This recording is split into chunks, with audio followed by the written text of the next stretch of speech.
President Joe Biden upsets pro-life groups by giving the Medal of Freedom to a former president of Planned Parenthood, the nation's largest abortion provider. The White House released a photo showing Biden giving the award to Cecile Richards. Pro-life group Concerned Women for America writes, giving this high honor to a woman whose entire career has been about destroying human life is truly disgraceful.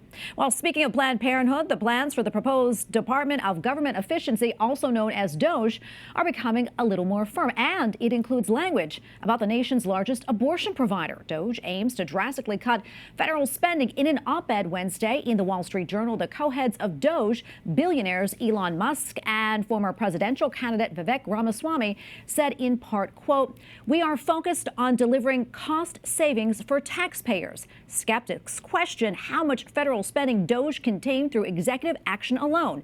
Doge will help end federal overspending by taking aim at the $500 billion plus in annual federal expenditures, including nearly $300 million to progressive groups like Planned Parenthood." And for more, let's go to Mene Ukueberuwa, editorial page writer for the Wall Street Journal. Mene, great to be with you as always. I want to talk about Doge's plans for Planned Parenthood, but first I want to talk about Doge specifically. Cutting government spending and waste isn't, of course, a new concept, and other administrations, Republican and Democrat, also made pledges to do so, including Reagan and Obama. So what makes Doge so different? Well, Doge is different for a few reasons from some of the other so-called blue ribbon commissions that we've had with the goal of trying to cut government spending.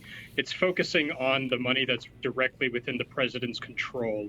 So with regard to a lot of those social programs, these are grants that have been given to executive agencies to be able to dole out to different groups at their discretion. As Ramaswamy and Musk mentioned in that op-ed, that's about $300 million there. And the president does have the authority to be able to delay or curtail that funding without having to get congressional authorization. And other areas they're looking to reduce are by cutting the federal workforce, so reducing the number of paid employees, and getting rid of some of the regulations that employees are implementing, both of which would also reduce the amount of wasteful spending in the government. Yeah, and I know the aim is really to cut trillions in spending. Do you think that's possible? And could they face any obstacles in trying to make those cuts?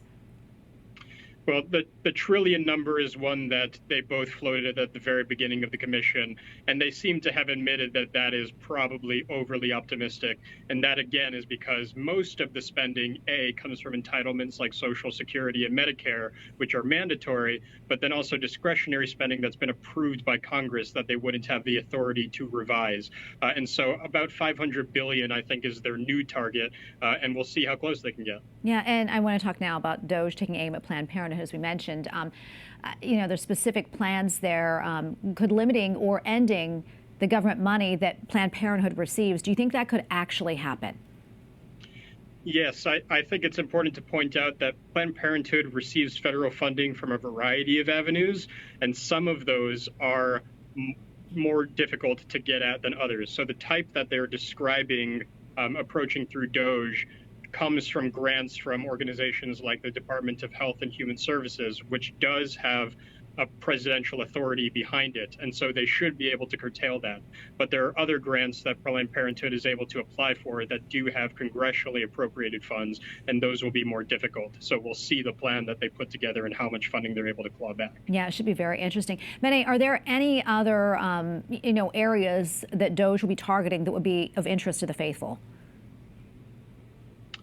That's an interesting question, because a lot of these progressive groups are not necessarily directly committed explicitly to abortion, the way that Planned Parenthood is, but they do a lot of advocacy and things of that kind. And so I think that they're going to be reviewing a lot of these non-governmental organizations, advocacy groups, and seeing whether any of them are committed to causes that they think are hostile to the interests of the American people. And they'll be including that in their metrics for deciding how they're going to approach curtailing some of this spending. Yeah, I guess we'll see what happens there. Before I let you go, as you know, Argentina's president recently implemented sweeping changes, cutting government spending, I guess, by about 30% in his first 10 months in office. And the move reportedly helped to bring down inflation from more than 25% to less than around 3%. That said, there are also some problems, too. It also sparked some civil unrest and protest.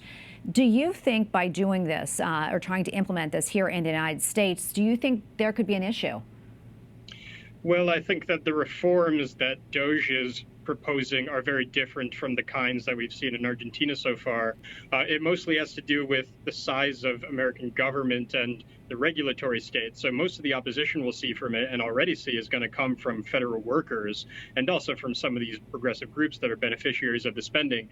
But it's not the same as cutting benefits to unions or some of these other broader forms of government spending of the kind that's going on in Argentina. Yeah, well, it's interesting to see what happens. Mene, great to be with you as always. Thank you for your insights. Thanks, Tracy.